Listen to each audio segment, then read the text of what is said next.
Brassai, born on September 9, 1899 in Hungary, is a photographer, sculptor, and filmmaker who rose to international fame in France in the 20th century. Brassai is his pseudonym name using the name of his birthplace, which means from Brassai. As a young man, Brassai studied painting and sculpture at the Hungarian Academy of Fine Arts in Budapest. Later, he became a journalist, moving to Paris in 1924. There, he fell in love with the city and with the camera. Brassai is renowned for his photographic chronicles of the night. Brassai published his first book entitled Paris by Night in 1933. It was a great success, and because of this book, he became famous and got a nickname, the Eye of Paris. Many of his pictures were taken at night or in fog, a frequent condition in Paris in the early part of the 20th century. This photo pictures an arch bridge.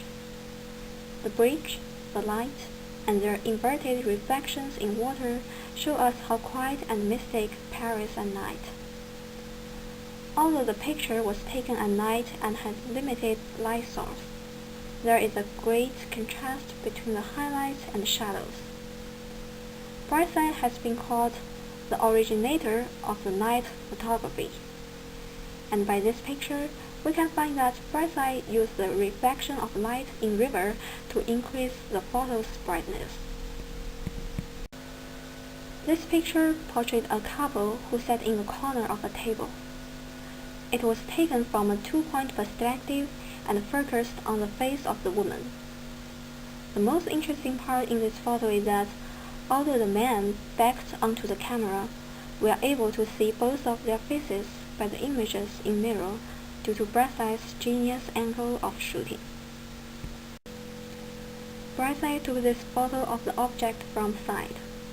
He used a long depth of field to make everything clear to show the ironic image of the posters and the beggar. The posters were bright and huge, but the beggar was dressed in dark and crouched in the chair.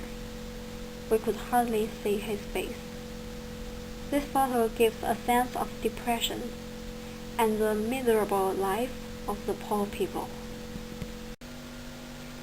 Brassai sensed that photography was a tool that would allow him to document his version of a dying society.